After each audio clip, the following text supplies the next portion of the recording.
Halo, assalamualaikum warahmatullahi wabarakatuh. Bertemu kembali di video saya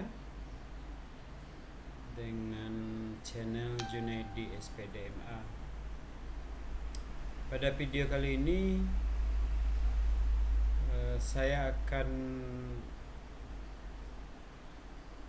menerangkan atau memberikan pemahaman tentang Peraturan Menteri Pendidikan, Kebudayaan, Riset dan Teknologi Republik Indonesia Nomor 46 Tahun 2023 tentang pencegahan dan penanganan kekerasan di lingkungan satuan pendidikan.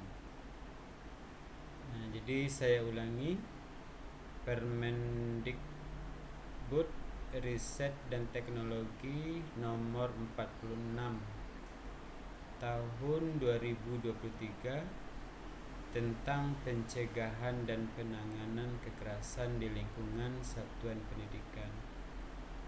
Jadi akhir-akhir ini banyak kita mendengar berbagai persoalan, peristiwa, kasus kekerasan. Ada siswa terhadap guru, guru terhadap siswa, guru sesama guru, mungkin guru terhadap kepala sekolah, atau kepala sekolah terhadap guru, atau terhadap orang tua, atau orang tua terhadap guru. Nah, dengan banyaknya persoalan ini, maka Menteri Pendidikan dan Kebudayaan, Riset dan Teknologi Republik Indonesia mengeluarkan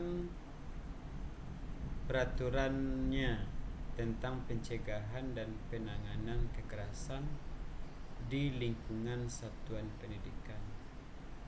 Nah, mari kita pahami peraturan ini. Ini yang penting-penting aja mungkin ya. Kita lihat. Oke, mungkin kita akan lihat nih ketentuan umum ya. Ketentuan umum bab 1.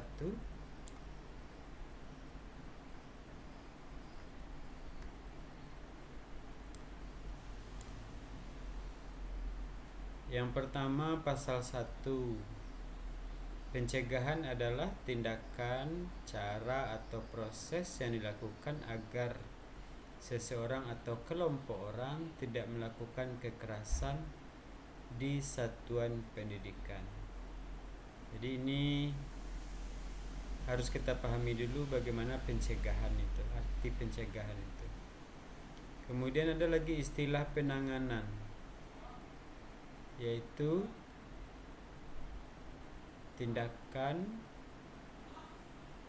cara atau proses untuk menyelesaikan kekerasan di satuan pendidikan. Jadi kalau ada tindakan kekerasan, maka bagaimana penanganannya? Nah, sementara kekerasan itu adalah setiap perbuatan, tindakan atau keputusan terhadap seseorang yang berdampak menimbulkan rasa sakit, luka atau kematian, penderitaan seksual reproduksi, berkurang atau tidak berfungsinya sebagian dan atau seluruh anggota tubuh secara fisik, intelektual atau mental. Nah, ini cukup banyak nih ya, kita lihat secara seksama.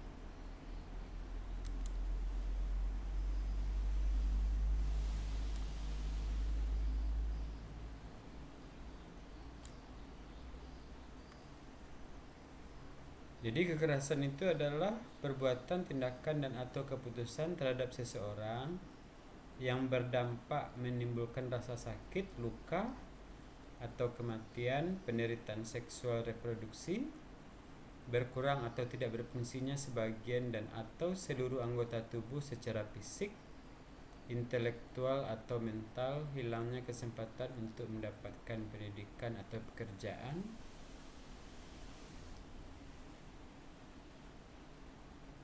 dengan aman dan optimal, hilangnya kesempatan untuk pemenuhan hak asasi manusia, ketakutan, hilangnya rasa percaya diri, hilangnya kemampuan untuk bertindak, rasa tidak berdaya, kerugian ekonomi dan atau bentuk kerugian lain yang sejenis. Nah, jadi itu arti kekerasan. Maka ini diatur ya. Kemudian mungkin kita lihat saja, lanjut ya. Bagaimana cara penanganannya. Kemudian kita lihat pada bagian kedua.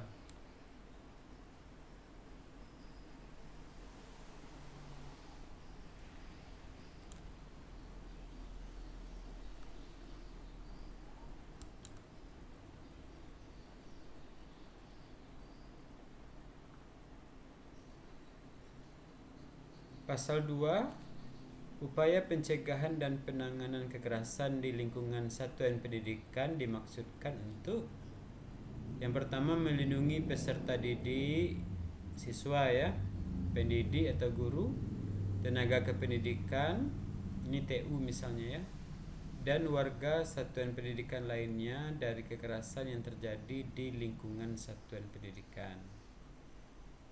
Terus apa lagi? Mencegah peserta didik, pendidik, tenaga kependidikan dan warga satuan pendidikan lainnya melakukan kekerasan di lingkungan satuan pendidikan. Jadi Permendikbud ini diupayakan untuk tidak terjadinya kekerasan. Terus melindungi dan mencegah setiap orang dari kekerasan yang terjadi di lingkungan satuan pendidikan. Terus mengatur mekanisme pencegahan, penanganan dan sanksi terhadap tindakan kekerasan di lingkungan satuan pendidikan. Apalagi yaitu membangun lingkungan satuan pendidikan yang ramah, aman, inklusif, setara dan bebas dari tindakan diskriminasi dan intoleransi. Selanjutnya, upaya pencegahan dan penanganan kekerasan di lingkungan satuan pendidikan bertujuan supaya yang pertama, peserta didik, pendidik, tenaga kependidikan dan warga satuan pendidikan lainnya mampu mencegah terjadinya kekerasan di lingkungan satuan pendidikan. Selanjutnya, peserta didik, pendidik dan tenaga kependidikan dan warga satuan pendidikan lainnya mampu untuk melaporkan kekerasan yang dialami dan atau diketahuinya. Terus peserta didik, pendidik, tenaga kependidikan dan warga satuan pendidikan lainnya mampu mencari, mendapatkan bantuan ketika mengalami kekerasan. Jadi ini yang harus dilakukan. Selanjutnya yang poin D, peserta didik, pendidik, tenaga kependidikan dan warga satuan pendidikan lainnya yang mengalami kekerasan bisa segera mendapatkan penanganan dan bantuan yang menyeluruh. Poin E, satuan pendidikan, pemerintah daerah dan kementerian mampu merespon dan menangani kekerasan yang terjadi di satuan pendidikan sesuai dengan tugas dan kewenangannya. Kemudian satuan pendidikan, pemerintah daerah sesuai dengan kewenangannya dan kementerian mampu mencegah terjadinya kekerasan di lingkungan satuan pendidikan. Kemudian apa prinsip yang akan kita pakai? Kita lihat ya. Dalam pasal 3, upaya pencegahan dan penanganan kekerasan di lingkungan satuan pendidikan dilaksanakan dengan prinsip yang A-nya yang pertama non-diskriminasi, berarti tidak membedakan suku, agama, ras, adat istiadat dan lainnya. Kemudian prinsip kepentingan terbaik bagi anak. Ada lagi prinsip partisipasi anak, prinsip keadilan dan kesetaraan gender, prinsip kesetaraan hak dan aksesibilitas bagi penyandang disabilitas. Selanjutnya akuntabilitas, kehati-hatian dan keberlanjutan pendidikan. Kemudian kita lanjut sasarannya bagian 4 ya. Yang pertama, sasaran dalam upaya pencegahan dan penanganan kekerasan di lingkungan satuan pendidikan seperti peserta didik, pendidik, tenaga kependidikan, orang tua, wali, komite sekolah, dan masyarakat. Nah, ini sasarannya. Kemudian satuan pendidikan meliputi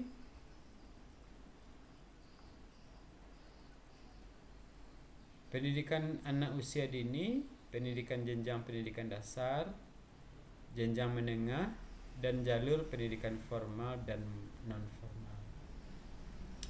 Nah, untuk bagian kelima cakupannya, kekerasan di lingkungan satuan pendidikan mencakup kekerasan yang dilakukan oleh peserta didik, pendidik, tenaga kependidikan, anggota komite sekolah, dan warga satuan pendidikan lainnya, atau terhadap peserta didik, pendidik, tenaga kependidikan, anggota komite sekolah, dan warga satuan pendidikan lainnya di dalam lokasi satuan pendidikan.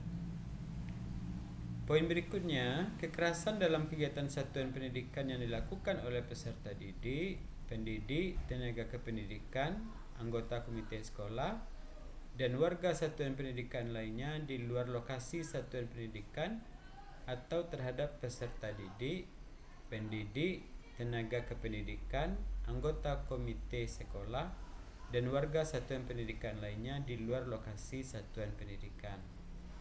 Dan kekerasan yang melibatkan lebih dari satu satuan pendidikan. Ini misalnya tawuran ya.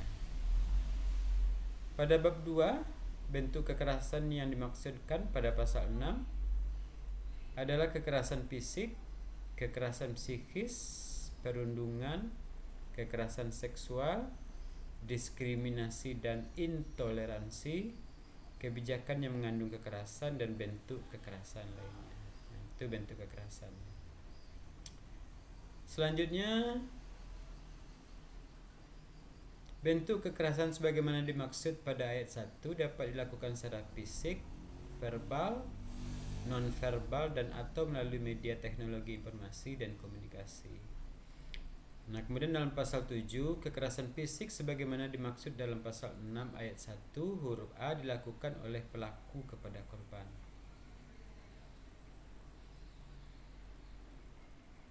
Terus kekerasan fisik sebagaimana dimaksud pada ayat 1 dapat berupa tawuran atau perkelahian massal, penganiayaan, perkelahian, eksploitasi ekonomi melalui kerja paksa untuk memberikan keuntungan ekonomi bagi pelaku, pembunuhan dan atau perbuatan lain yang dinyatakan sebagai kekerasan fisik dalam ketentuan peraturan perundang-undangan. Nah, pasal 8, kekerasan psikis sebagaimana dimaksud dalam pasal 6 ayat 1 huruf B adalah setiap perbuatan non-fisik yang dilakukan bertujuan untuk merendahkan, menghina, menakuti, atau membuat perasaan tidak nyaman. Terus kekerasan psikis sebagaimana dimaksud pada ayat 1 misalnya pengucilan, penolakan, pengabaian, penghinaan, penyebaran rumor, panggilan yang mengejek, intimidasi, teror, perbuatan mempermalukan di depan umum, pemerasan, dan atau perbuatan yang sejenis. Nah, selanjutnya perundungan dalam pasal 9.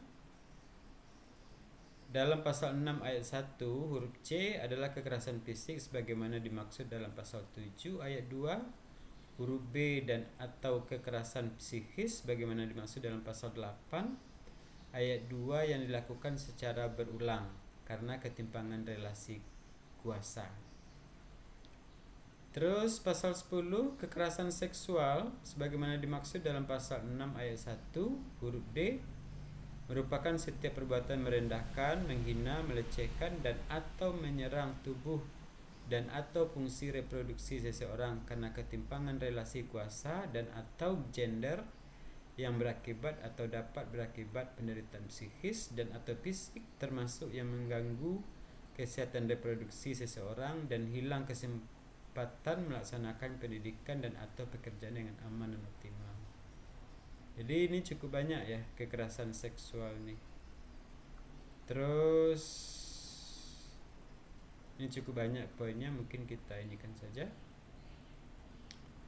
Ya, seperti pemerkosaan juga di sini ya. Nah, jadi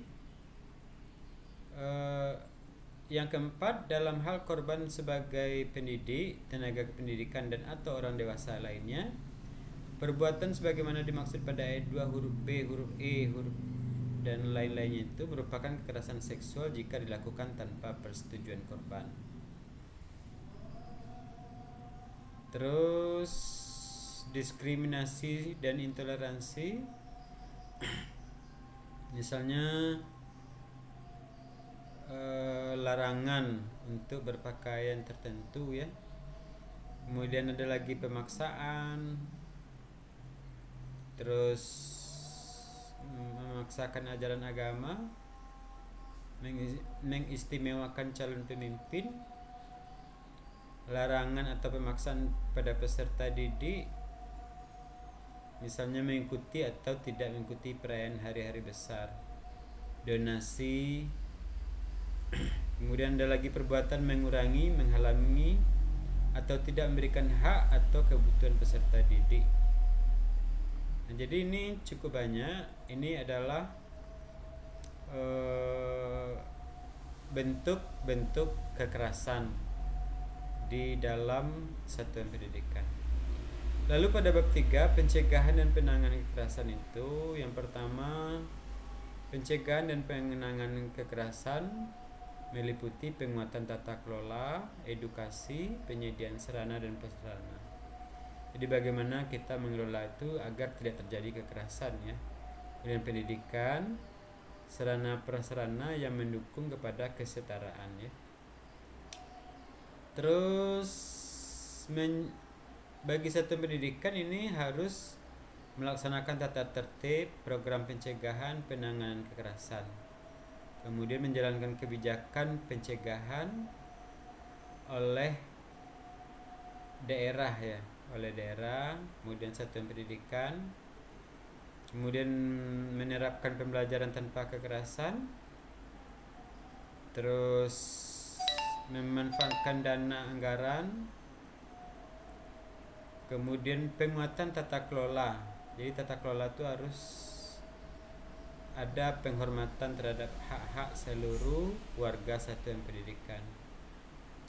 Nah, jadi di sini dalam Permendikbudristek nomor 46 tahun 2023 ini adalah bagaimana kita mengelola satuan pendidikan dengan mengedepankan norma-norma dan nilai-nilai yang tidak melanggar atau tidak melakukan kekerasan di satuan pendidikan ini. Kemudian dia mengadakan sosialisasi tentang pentingnya menghindari atau mencegah terjadinya kekerasan dalam satuan pendidikan. Nah, ini cukup banyak bagaimana caranya, termasuk edukasi, sosialisasi, dan tugas-tugas atau fungsi dari satuan pendidikan untuk mencegah terjadinya tindakan kekerasan ya. Jadi harus ada tim untuk mengelola satuan pendidikan agar tidak terjadinya kekerasan. Mungkin itu kesimpulan ya. Kalau ini cukup banyak tugas-tugas dari sekolah, pendidik, satuan pendidikan dalam satuan pendidikan itu untuk mencegah terjadinya tindakan kekerasan dalam satuan pendidikan. Nah, mungkin itu saja Mudah-mudahan ini dapat menambah wawasan kita tentang bagaimana mencegah terjadinya kekerasan dalam satuan pendidikan, baik terhadap murid, terhadap guru, pegawai lainnya, dari siswa kepada guru, kepada kepala sekolah, atau kepada orang tua murid dan segala macam itu. Jadi harus ada tata kelola yang baik di dalam satuan pendidikan tersebut. Mungkin itu saja yang dapat saya sampaikan, mudah-mudahan bermanfaat. Wassalamualaikum warahmatullahi wabarakatuh.